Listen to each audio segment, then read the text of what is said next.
حضرت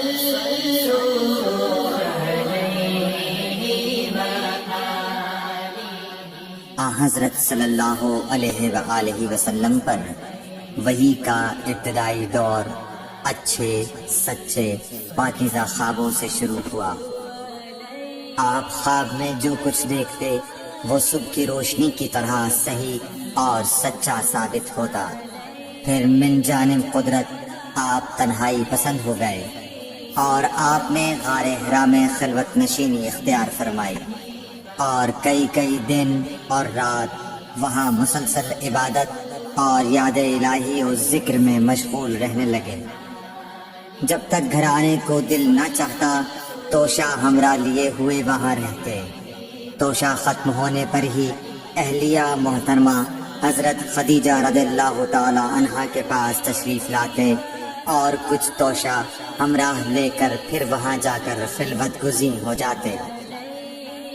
یہی طریقہ جاری رہا یہاں تک کہ آپ پر حق منکشف ہو گیا اور آپ غار حرا ہی میں قیام پذیر تھے کہ اچانک حضرت جبرائیل علیہ السلام آپ کے پاس حاضر ہوئے اور کہنے لگے کہ اے محمد پڑھو۔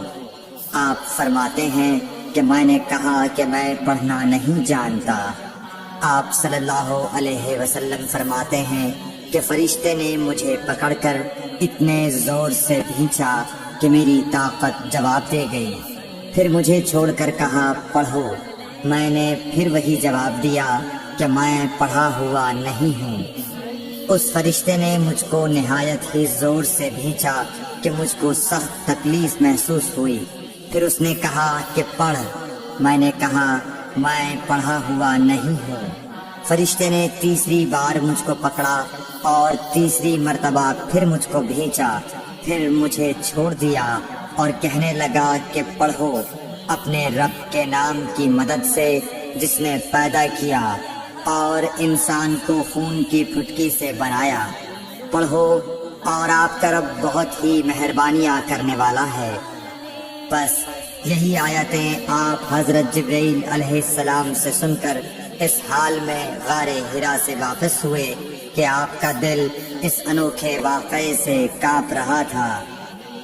آپ حضرت خدیجہ کے ہاں تشریف لائے اور فرمایا کہ مجھے کمبل اوڑھا دو، مجھے کمبل اوڑھا دو۔ لوگوں نے آپ کو کمبل اوڑھا دیا۔ جب آپ کا ڈر جاتا رہا تو آپ نے اپنی زوجہ محترمہ حضرت خدیجہ رضی اللہ تعالی عنہا کو تفصیل کے ساتھ یہ واقعہ سنایا اور فرمانے لگے کہ مجھ کو اب اپنی جان کا خوف ہو گیا ہے۔ آپ کی اہلیہ محترمہ حضرت خدیجہ رضی اللہ تعالی عنہا نے آپ کی ڈھارس بندھائی اور کہا کہ آپ کا خیال صحیح نہیں ہے۔ اللہ کی قسم آپ کو اللہ کبھی رسوا نہیں کرے گا۔ آپ تو اخلاق فاضلہ کے مالک ہیں۔ آپ تو کنبہ پرور ہیں، بے کسوں کا بوجھ اپنے سر پر رکھتے ہیں، مفلسوں کے لیے آپ کماتے ہیں، مہمان نوازی میں آپ بے مثال ہیں اور مشکل وقت میں آپ امر حق کا ساتھ دیتے ہیں۔ ایسے اوصاف حسنہ والا انسان یوں بے وقت ذلت و خواری کی موت نہیں پا سکتا۔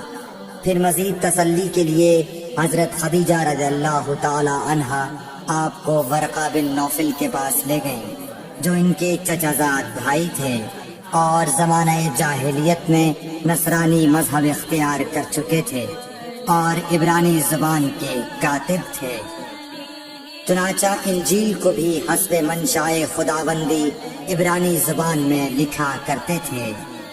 انجیل سریانی زبان میں نازل ہوئی تھی، پھر اس کا ترجمہ عبرانی زبان میں ہوا۔ ورقہ اسی کو لکھتے تھے۔ وہ بہت بوڑھے ہو گئے تھے، یہاں تک کہ ان کی بینائی بھی رخصت ہو چکی تھی۔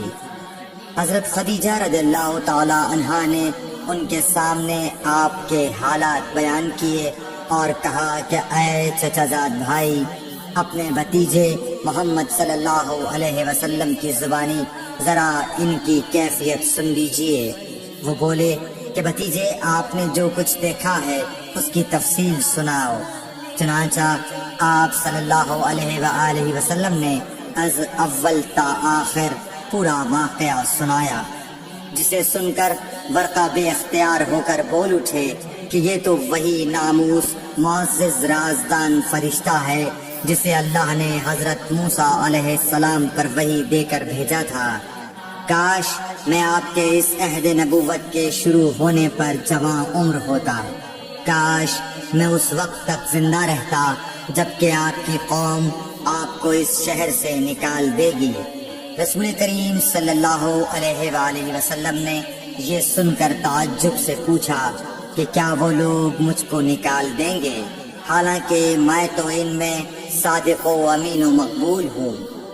ورقہ بولا، ہاں یہ سب کچھ سچ ہے، مگر جو شخص بھی آپ کی طرح امر حق لے کر آیا لوگ اس کے دشمن ہی ہو گئے ہیں۔ اگر مجھے آپ کی نبوت کا وہ زمانہ مل جائے تو میں آپ کی پوری مدد کروں گا، مگر ورقہ کچھ دنوں کے بعد انتقال کر گئے، پھر کچھ عرصے تک وحی کی آمد موقوف رہی۔